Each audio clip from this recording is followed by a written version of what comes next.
Buenos días, han pasado ya todos los días festivos y nos toca volver a retomar otra vez nuestro estudio de la Epístola de Hebreos. Ya sabéis que hemos estado mirando durante estos últimos meses algunos de los capítulos. Hoy enfrentamos el capítulo 9, pero para ponernos un poquito en situación, recordad que en los primeros capítulos que hemos visto de esta epístola, hemos visto una y otra vez cómo el autor enfrenta la superioridad de Cristo. Superioridad frente a los ángeles, superioridad frente a Moisés, frente a ese nuevo sacerdocio. Recordad, con este personaje tan misterioso como era Melquisedec. Y ahora en este capítulo 9 nos vamos a encontrar la superioridad del santuario. Ese santuario que va a enfrentarnos dos ideas: la temporalidad frente a la eternidad. El nuevo santuario es mejor que el antiguo, que esa es una idea que una y otra vez el autor nos viene diciendo: Cristo es mejor, es mayor, todo lo que se refiere a él. El sacerdocio de Jesucristo es mayor, como hemos dicho. Sabéis que el sacerdocio levítico, aquel que fue instaurado por el propio Señor con los descendientes de Aarón, fue llevado a cabo aquí, en un mundo real, en un mundo físico. Y el tabernáculo que vamos a ver en esta mañana era un tabernáculo situado en un momento de la historia que tú podías ver, que podías tocar. Era tipo o figura de lo que vamos a ver ahora en este capítulo, sería ese santuario celestial. El santuario del cielo proporciona una mejor adoración, porque estamos hablando de Cristo. Bajo el antiguo pacto se había previsto que el pueblo de Dios fuese a un lugar determinado para adorar y para tener una relación de intimidad con ese Señor. Ese santuario particular que nuestro autor tiene en mente es claramente el tabernáculo erigido en el desierto. No está hablando del templo, no está hablando de los posteriores templos que después se crearon, sino que vuelve al principio, a este tabernáculo descrito en el libro de Éxodo. Ese tabernáculo que consistía en varias partes, como vamos a ver en esta mañana: un atrio, un lugar santo, un lugar santísimo, lugar exterior, lugar interior, aunque los templos sucesivos siguieron más o menos ese mismo patrón. Así que vamos a ver en primer lugar en los primeros versículos del 1 al 5 esa gloria de ese tabernáculo en el desierto. El primer tabernáculo tenía una serie de requisitos, de medidas, de liturgias que eran símbolo, ya lo hemos dicho, de lo que después sería el tabernáculo celestial. Y el autor de Hebreos, está tratando de Jesús como el que introduce al mundo esta realidad. Ha hecho uso de algo que es conocido para traernos una idea mucho más profundo. Ese culto que puede ofrecer a la humanidad más que una sombra de lo que ellos estaban viviendo, que puede ser ofrecida como una realidad por ese sumo sacerdote que es Jesús. Y aunque está pensando en esto, retrae su pensamiento hasta este tabernáculo en el desierto. Y recuerda, es interesante, conmovido su belleza, se detiene a considerar cariñosamente algunos de sus preciosos componentes, y la idea que sobresale en todos estos versículos es: si esa adoración, si ese lugar terrenal era tan hermoso, ¿cómo va a ser ese verdadero culto en el santuario celestial? Si todas esas cosas que vamos a ver en el santuario del tabernáculo eran preciosas, nos llamaban la atención, cuán superior será la belleza de aquel santuario celestial. Así que vamos a ver y vamos a entender que el autor está escribiendo y está describiendo algo que los receptores de esta epístola conocían, que les era familiar esta descripción descrita en Éxodo capítulo 25, de los 25 a 31, ¿vale? Dice Dios en los versículos siguientes: Dios le dijo a Moisés: hazme un santuario para que more entre ellos, capítulo 25 y versículo 8. Y en los versículos del 1 al 7 se empiezan a erigir una serie de ofrendas voluntarias de la gente para que esta voluntad de Dios fuese una realidad. Y dice el libro de Éxodo, en el capítulo 35, que la gente fue tan generosa que su voluntad de hacer este santuario para Dios fue tan generosa que tuvo que decirle Moisés: ya no deis más, ya es suficiente, no deis más. Ojalá pasara esto en nuestras iglesias, ¿verdad? Fue una generosidad tal del pueblo. Así que vemos que esta superioridad va a ser una realidad en este tiempo. ¿Me perdonáis? A ver si puedo hacerlo. Aquí tenemos una imagen de ese tabernáculo en el desierto. Esta primera parte exterior es lo que se llamaba el atrio. Y en el atrio, en esta parte exterior, era donde se realizaban los sacrificios de los animales. En ese atrio vamos a poder encontrar dos cosas importantes: lo que era el lugar donde realizaban los sacrificios y el lavatorio. Estos dos elementos estaban en este atrio principal. Medía 2,5 metros por cada lado y era rodeado de madera de acacia recubierta de bronce. Encima de esa reja de bronce era donde se colocaban los sacrificios y donde tenían lugar la expiación de los pecados. Y tenía 4 cuernos, como veis, en cada una de las esquinas, que era donde se ataban a las víctimas. A nosotros todo eso nos resulta un poquito duro, ¿verdad? No estamos acostumbrados a ver todo este tema de sacrificios de animales, pero tenemos que ponernos en situación, en la época, para entender que esa es la manera como la gente se relacionaba, a través de sacrificios de animales. Algunos en religiones paganas aún incluso tenían sacrificios humanos.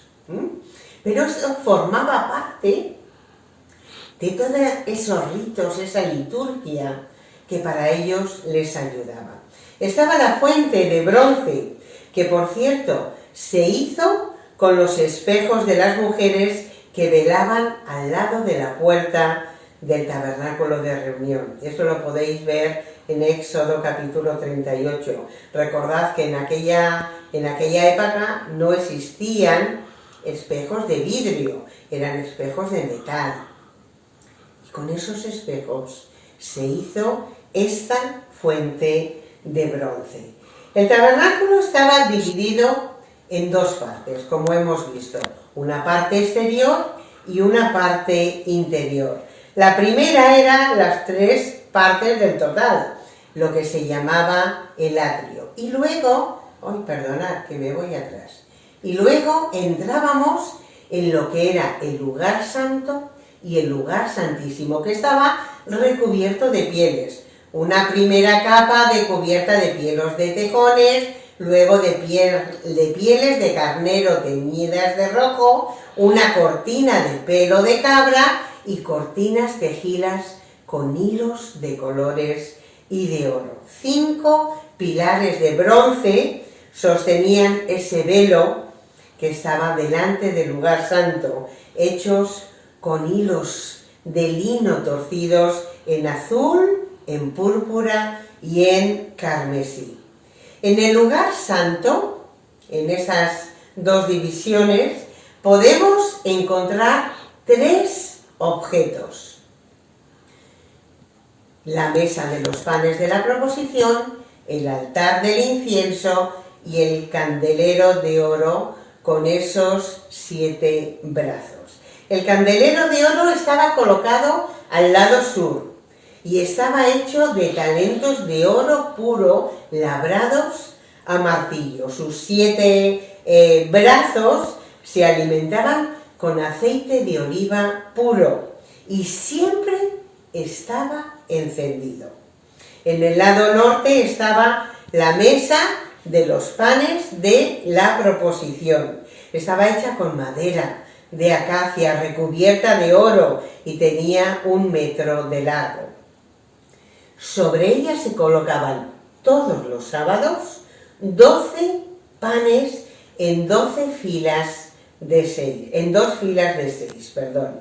Estaban hechos con la harina más pura y solo los sacerdotes la podían comer cuando reponían otra vez los panes. Eso, ningún laico podía comer este pan porque lo consideraban sagrado. Recordad que una de las escenas que vemos en el Antiguo Testamento, al rey David, cuando llega huyendo y llega al tabernáculo, al templo, allí al tabernáculo, le permiten comer estos panes de la proposición, pero como algo excepcional. Era parte de esa ganancia extra que tenían los sacerdotes de poder comer este pan. Estaba el altar del incienso, también de madera de acacia, recubierto de oro, y en él se quemaba incienso todas las mañanas y todas las tardes, porque simbolizaba las oraciones del pueblo que se elevaban hasta el cielo. Y entramos en la parte que era más importante, el lugar santísimo, que estaba separado por unas cortinas de azul, púrpura y carmesí. Solo el sumo sacerdote podía entrar en ese lugar una vez al año, el día de la expiación, o conocido como el Yom Kippur.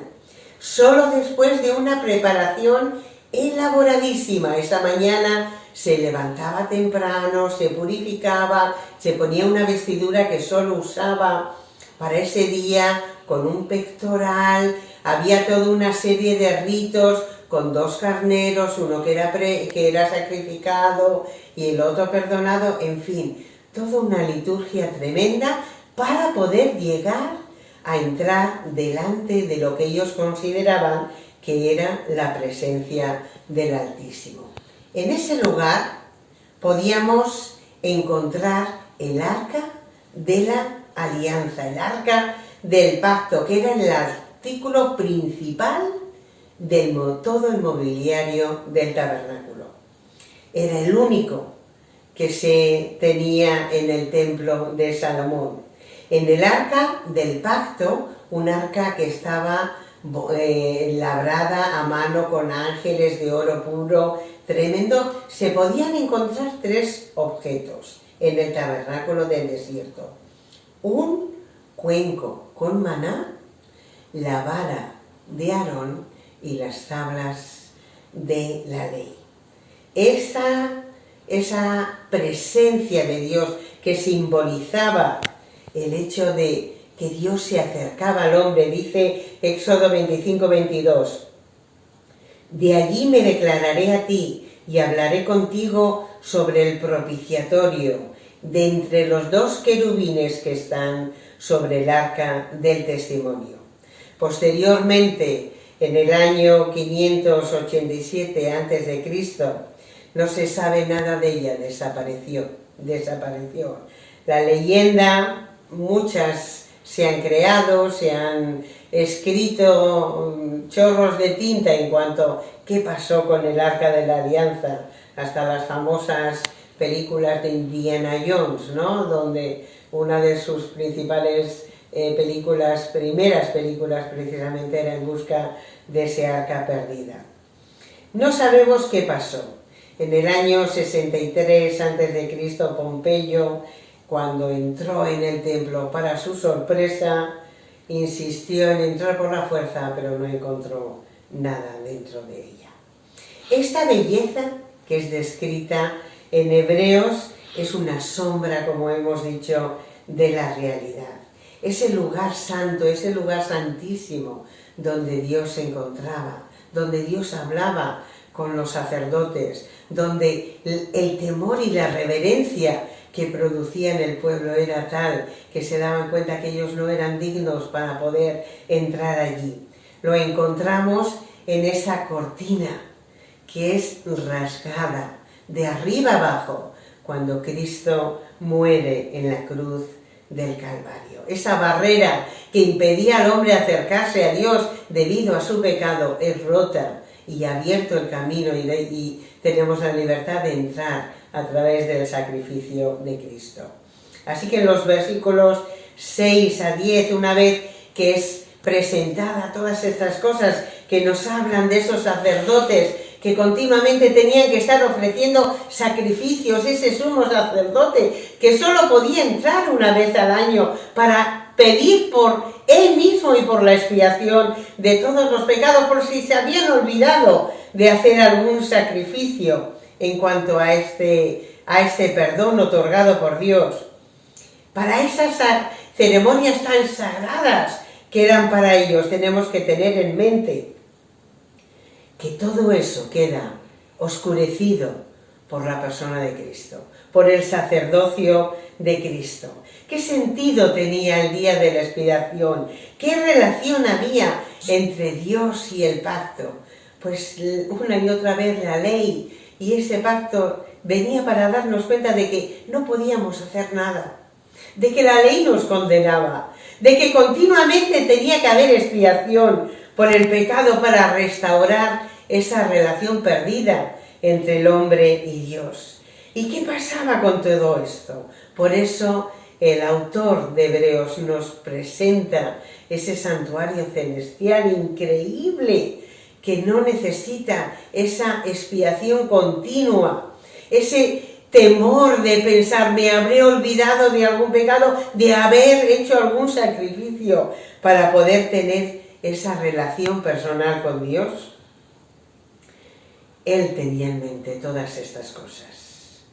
Todos estos años de repetir una y otra vez esa ceremonia, tantos animales sacrificados, tantas ovejas, tantas palomas, tanta sangre derramada intentando salvar esa situación, todo eso había sido un fracaso.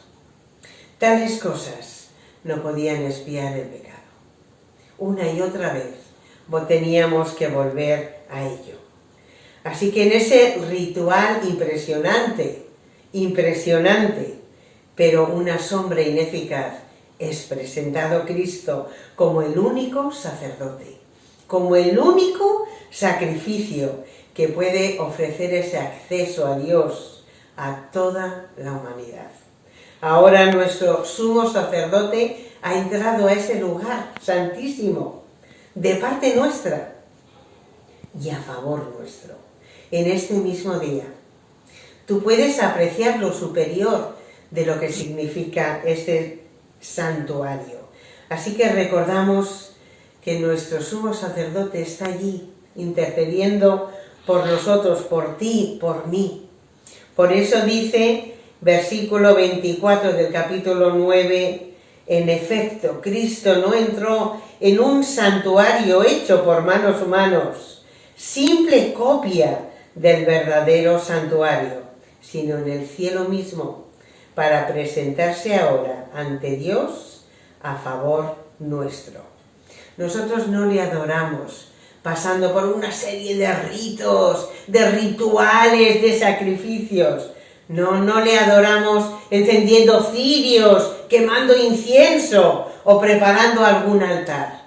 No, desde donde estamos podemos adorar a Dios, porque recuerda lo que el Señor Jesús le dijo, en espíritu y en verdad, son los verdaderos adoradores del Padre. Así que no necesitas ir a ningún sitio para adorar a Dios. No necesitas hacer ofrendas para adorar a Dios. El sumo sacerdote está en ese lugar santísimo y ese velo se rasgó para que tú y yo en este mismo momento podamos acercarnos a la presencia de Dios y allí disfrutar de esa comunión de intimidad. ¡Qué tremendo! ¡Qué precioso el ejemplo que el autor de Hebreos nos da de esa temporalidad frente a esa eternidad del santuario celestial! Repasa estos versículos y mira y compara y busca y experimenta la bendición de lo que significa tener libre acceso diario a la presencia del Señor. Que Dios os bendiga.